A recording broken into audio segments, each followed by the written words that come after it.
so that you can reach the needs of all the learners in the classroom. So the variety is incredible, and part of what I just love. Lots of connecting with community organizations, trying to strengthen connections with our 622 Educational Foundation, because they have done great work raising money for our students and families, the Angel Fund, putting coats on kids who need them, and how do we strengthen those collaborations, and lots and lots of conversations with our different union groups and building relationships. So what is your relationship to the school board? How does that work? What is that all about? Sure. Well, the school board, we have 7 school board members, and they are my boss. They obviously are those who, they're the group that hired me. They're the group that will evaluate my progress. And so I try to have a lot of regular communication with the school board. I meet with the school board chair. Chair Auger right now is in that role, and we meet every other week and sit down and go through everything that's happening in the district and what's coming up with school board meetings. But I have very regular communication with the board. I provide them regular updates on things happening in the school board.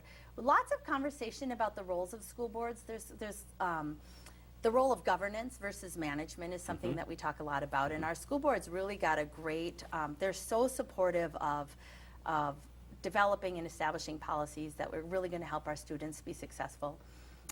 We have a fantastic school board in District 622. I can truly say there's not a single member on that board who isn't there truly for kids and for And they're families. mostly civilians too, aren't they? Yep. I mean, they're not necessarily educators. Right.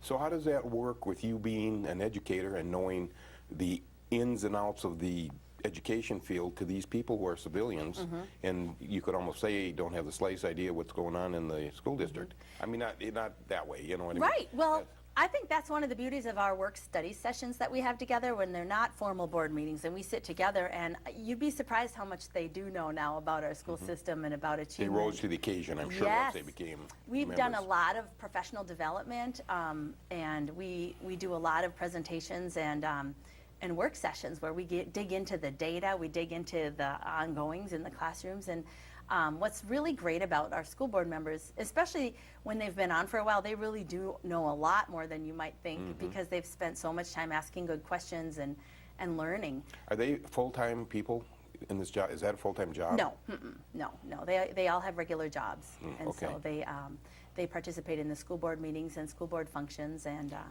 would they be involved in you buying a bus too? Would they know about that? Or is that absolutely. When we make big purchases, all those things come before the school board, and we have conversations about any major staffing changes or any major purchases that are going to happen. Absolutely, they get regular reports, and they are very good at studying up on whatever the issues of this month are going to be and asking the key questions. They put time in, and that's pretty neat because the board functions best when people really invest the time to learning about what is going on, so that they're making the best decisions and asking the best questions. Well, we like to hope that they're in that job because they really truly wanted to be And in.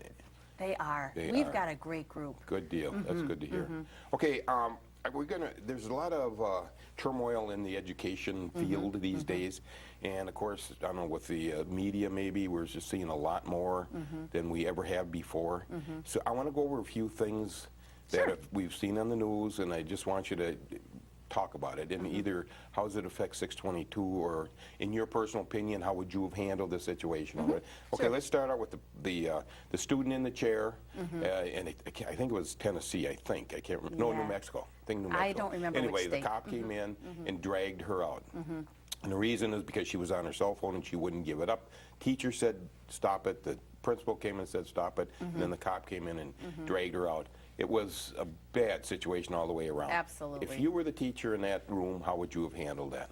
I think one of the most important things is having really clean, good relationships with the school resource officers. So whenever you have police in a school system, they need to have training, and they need to be a part of the goings-on, the training, and the collaboration with the teachers in the school system.